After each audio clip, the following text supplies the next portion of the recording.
Hey guys, me again with another YouTube video. Today we're going to be taking a look at the SG-CQB. This is a Rainbow Six Siege shotgun build. I originally have created this for the GIGN operator loadouts. That would be Twitch, and then Rook and Doc. I believe all three of them have access to the SG-CQB.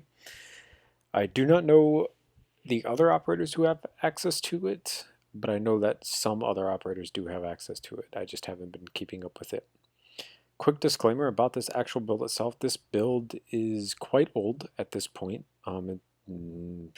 Almost three years now, I believe. It's before some of the newer pieces came in and my newer techniques came into LDD to be able to allow me to do certain things. So just keep that in mind as you currently see some of this model.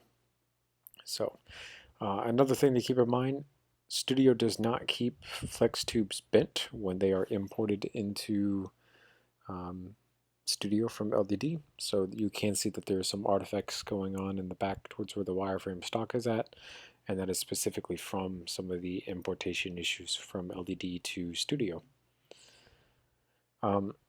I have gone ahead and removed part of the mag tube and everything of the shotgun to show that this shotgun does have a working magazine tube.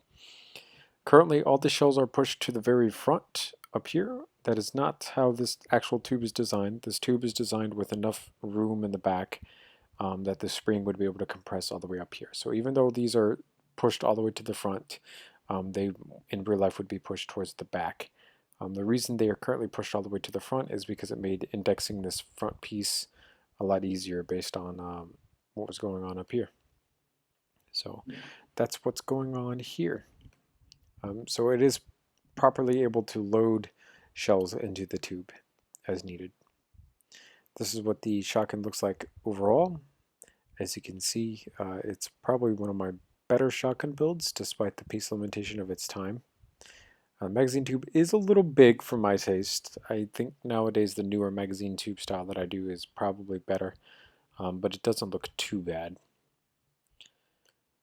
At the front here we have a pretty basic muzzle and cap on the magazine tube, a little bit of stud transitions going on to show a semicircular nature, a little bit of a front sling mount, as well as the front iron sights. 3 wide barrel using tires instead of my standard Technic piece of nowadays. Excuse me, sorry. Pretty basic, really not much to it. Pump grip made out of brackets. It fits around the actual tube itself, kind of loosely, try to reduce some of the friction, and is connected to the bolt via this arm here that you can see. Back to here. You can see that we have a little bit of a loading gate going on. It does move up out of the way to load shotgun shells into the tube. And when you pump the actual pump itself, it does slide back and cover over the actual back end here so that you are unable to load it further, causing any issues. There is a rail system attached to the upper receiver and then the rear sight as well. Pretty basic post for the front, and then circle on the back, peep sight, if you will. 4-side wide receiver, pretty basic shaping for shotgun receivers going on, a little bit of some upside down techniques going on as well to try and incorporate some more roundness to everything.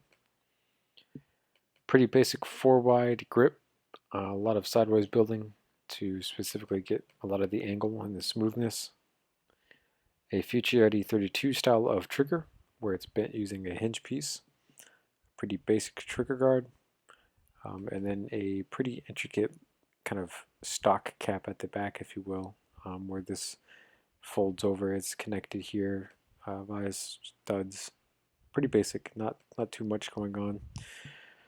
To get the actual wireframe stock bent and looking appropriate, we used flex tubing. Pretty basic flex tubing. That's nothing too fancy going on. And then the studs with the hole in the center of them to kind of make the curve before going for these here. These are just regular tubes. Pretty basic 4 wide butt pad at most. It's 3 wide technically, but then with these side plates, it's at most 4 wide. This is clearly the illegal side of the build. This wireframe stock method would not work. It would droop pretty bad in real life, but everything else is completely legal to the LEGO system as best as LED would let me.